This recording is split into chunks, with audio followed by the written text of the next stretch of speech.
Bonjour les amis, alors oui, le Lumix S5 Mark II X a été annoncé. Alors ceci je le fais en français, je viens de le faire en anglais. Alors pourquoi je veux le X et non pas l'autre? Parce que je pourrais utiliser mes petits disques SanDisk fantastiques. Alors, l'inconnu, je l'ai déjà dit en anglais, c'est le Sigma pour mettre les optiques EF, ce Sigma MC21. Alors, oui, ce qu'on ne sait pas, c'est ce qu'on sait, c'est que en vidéo, il ne fonctionnait pas sur le S1 ou sur le S5. Mais est-ce qu'il fonctionnera avec maintenant le nouvel autofocus? On n'en sait rien. Donc pour l'instant, je le garde précieusement de manière à pouvoir mettre toutes mes optiques EF que j'utilise déjà sur mon Canon, bien sûr, avec un Viltrox ou le Canon Speed Booster, de manière à avoir pratiquement du full frame avec le R7. Et je gagne un diaphragme, vous le savez, au lieu de 4, j'ai un 2.8 avec ceci. Alors, quelles sont les optiques que je vais garder et que j'aime particulièrement? D'abord, bien sûr, le 20-60 que j'ai préféré au 24-105 parce que beaucoup plus compact. Et quand je veux quelque chose de léger, c'est quand même beaucoup mieux. D'autant plus que, vous le savez, le S1 était horriblement lourd.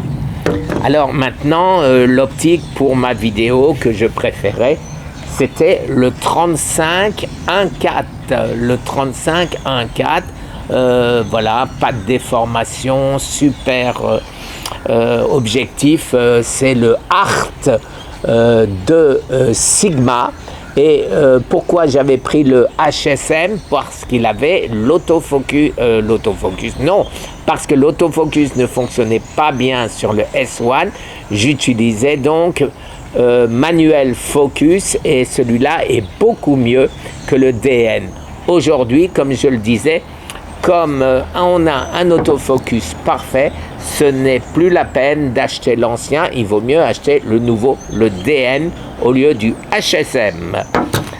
Alors maintenant, donc j'ai une optique que j'utilisais quand j'utilisais pas le 35, quand c'était un peu court, j'utilisais le 45 f2.8. Alors le 45 f2.8, c'est une super optique. Et pour terminer, les amis, vous savez que le 60, les 60 images secondes en 4K, ça passe en APS-C, comme pratiquement tous les appareils. Et ce que Sony appelle le Super 35, franchement, on ne voit pas vraiment de différence quand on filme en full frame ou quand on filme en APS-C, donc Super 35. Donc qu'est-ce que j'ai? J'ai toujours l'optique Sigma 16 mm, oui, le 16 mm qui ouvre à 1.4 en monture L. Alors cette optique, c'est une optique fantastique et que tout le monde connaît et à un prix extrêmement abordable. Alors après, pour faire des portraits, les amis, j'ai toujours apprécié le 56 mm f1.4, pareil, Sigma Contemporary. Voilà les amis, j'ai fait le tour. Je vous souhaite une excellente journée et dès que j'aurai cet appareil dans les mains, je vous ferai bien sûr les essais et je vous montrerai tout ça. En attendant, il y a pléthore de commentaires sur cet appareil et donc je ne vois pas ce que je pourrais rajouter à tout ceci. Merci, très bonne journée, au revoir.